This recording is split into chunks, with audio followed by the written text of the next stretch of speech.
दोस्तों आज मैं पूजा के लिए कुछ फूल लेने गया था। मैं हैरान हो गया कि जो गेंदे के फूल यूं ही मेरे गांव में कहीं भी उग जाते थे, आज वो मुझे इतने महंगे पड़ रहे हैं। तो फिर मैंने सोच ही लिया कि इस पे कुछ जानकारी निकालूं और आप तक पहुंचाऊं कि गेंदे के फूल इतने महंगे क्यों हैं। जहां एक टाइम पे ये फूल 60 रुपए किलो बिकता है, वक्त आने पे ये 150 और 300 रुपए किलो भी बिकने लग जाता है। इतना महंगा क्यों? फिर कहीं से पता चलता है कि वहाँ कोई किसान भाई रो रहा है कि उसे नुकसान हो गया है। जब मैं यहाँ फूल इतने महंगे खरीद रहा हूँ तो उससे नुकसान कैसे हो सकता है? ऐसे कैसे? चलो फिर हम फूलों के धंधे का काल चक्र शुरू करते हैं। तो इस धंधे के 4 पड़ाव है और 5वां पड़ाव वो है जिस वजह से ये चारों पड़ाव आते हैं। पहला पड़ाव है गेंदे के फूल उगाने वाला। दूसरा पड़ाव है होलसेलर जो इन फूलों को थोक में खरीदता है। तीसरे पड़ाव में रिटेलर आता है जो थोक व्यापारी से फूलों को खरीदता है और हमें बेचता है। और चौथा और आखिरी पड़ाव में हम आते हैं जो इन फूलों को खरीदते हैं। 5वां पड़ाव वो है जिस वजह से ये चारों चीजें हो रही हैं, वो है त्योहार। तो हम जानने की कोशिश करेंगे कि पहले पड़ाव में ऐसी कौन सी चीजें होती जिस वजह से ये फूल महंगे हो जाते हैं। पहली वजह ये है कि जिस भी सीजन में फूल कम उगते हैं उस सीजन में फूल महंगे हो जाते हैं। बाकी 3 वजह और हैं जो मैं आपको बताना चाहता हूँ।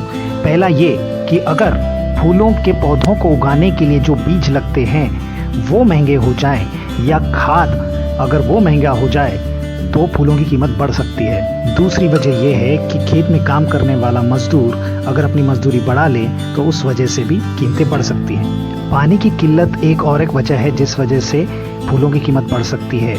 अगर जिस सीज़न में पानी कम गिरा हो या बिजली का खर्चा बढ़ गया हो तो इससे भी रेट्स में फ़र्क आ सकता है।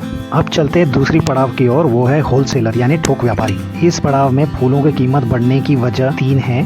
पहली वजह यह कि डीजल की कीमत अगर बढ़ जाती हो या लॉरियां जो फूलों को पहुंचाती हैं उनका मेंटेनेंस बढ़ जाए तो फूलों की कीमत बढ़ती है। दूसरी वजह है लालच। अगर थोक व्यापारी को लालच आ जाए तो वो फूलों को मार्केट में रुक रुक के बेचता है जिससे कीमतें बढ़ जाती हैं। तीसरी वजह सरकारी हो सकती है। इन होलसेलरों पर अगर सरकार ने टैक्स ज्यादा लगा दिया तो उस वजह से भी फूलों की कीमतों पे असर होता है। तीसरे पड़ाव पे आते हैं रिटेलर यानी ये हमारे घर के पास वाले दुकानदार। इनके पास भी 3 वजह है। उसमें सबसे बड़ी वजह है लालच।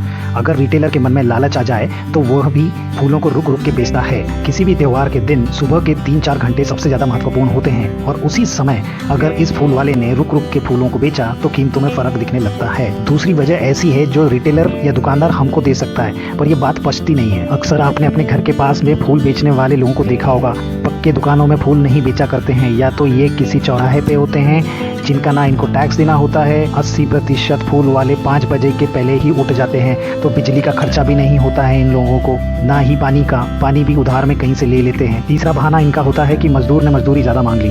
पर आप जानते हैं कि बहुत सारे फूल वाले स्वयं ही अपनी दुकान चलाते हैं या तो अपने सगे संबंधियों को बिठा देते हैं, तो फिर मजदूरी बढ़ने की बात कहाँ से आई। चौथे पायदान पे आते हैं हम यानी खरीदार। पूजा पाठ और महिलाओं का बहुत बड़ा संबंध होता है। घर की सारी पूजा व्यवस्था महिलाएं ही करती हैं। पुराने जमाने में लोग जमीन से जुड़ के रहा करते थे। हर घर में थोड़ा बहुत तो आंगन होता ही था जिसमें लोग गेंदे के फूल उगा लेते थे, जिस वजह से गेंदे के फूलों की कीमत कभी बढ़ ही नहीं सकती थी, या तो समझ लीजिए कि उस जमाने में गेंदे के फूल बिका भी नहीं करते थे। और एक बात बहुत स्पष्ट है कि उस जमाने में ज्यादातर औरतें हाउसवाइफ होती थी यानी गृहिणियां, और ये सारी गृहिणियां फूल घर में उगा लेती थी। उस जमाने में हर चीज घर में बनाई जाती थी।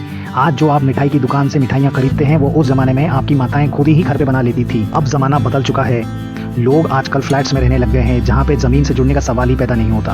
दूसरी वजह यह है कि आपके परिवार में जितनी भी महिलाएं हैं वो सब कामकाजी हो गई हैं। अक्सर ये भी देखा जाता है कि 5,000 की पगार के लिए 10,000 खर्च भी कर देते हैं। जहाँ पुराने जमाने की महिलाएं फूल खरीदते समय बार्गेनिंग करती थी यानी भाव ताव करती थी, आज की औरतों के पास में टाइम ही नहीं है। कई मायनों में पुराना जमाना बहुत अच्छा था। आज जो महंगाई बढ़ रही है उसमें कई बार आप देखेंगे कि महंगाई का असली कारण तो कुछ है ही नहीं, सिर्फ लालच और अज्ञानता ही उसका एक कारण है। फूल की कीमत बढ़ने की वजह फूल उगाने वाला और फूल खरीदने वालों में समन्वय यानी कोऑर्डिनेशन ना होना। साइंस ने बहुत तरक्की कर ली है, व्हाट्सएप आ गए हैं, लेकिन फूल उगाने वाला और फूल खरीदने वाला कभी भी इन चीज़ों पे बात नहीं करेगा, लेकिन फिजूल की बातों के लिए व्हाट्सएप जरूर इस्तेमाल करेगा। ना ही किसी भारतीय ने ऐसा ऐप डेवलप किया हो जो ये बात बता सके कि अगले सीजन में कितने फूलों की डिमांड होने वाली है, या खरीदार को यह बता सके कि इस साल गेंदे के फूल कम उगे हैं। 5वें पड़ाव पे आते हैं हमारे त्योहार। त्योहार को 5वें पड़ाव पे जोड़ने की वजह यह है, पिछले जमाने में जब त्योहार आते थे तो हमारा काम सबसे बड़ा यह होता था कि हम पूजा पे ध्यान दें, लेकिन अब आपने त्योहारों का रंग बदलते हुए देखा होगा।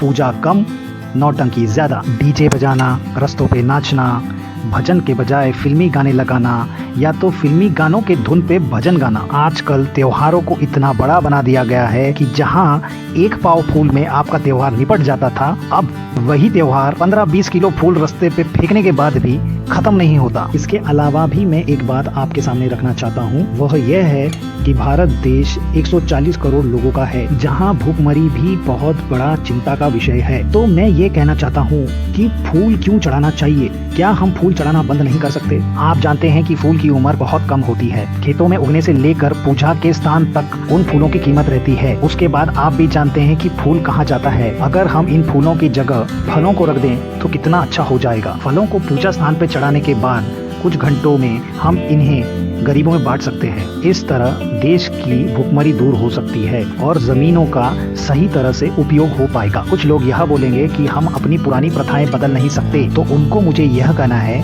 कि जब आप धोती छोड़ के पैंट पहनने लग चुके हैं तो इस प्रथा को बदलने में क्या हर्ज है? और जब इस देश की खाने की चिंता खत्म हो जाएगी तो इस देश को सर्वश्रेष्ठ बनने से कौन रोक सकता है?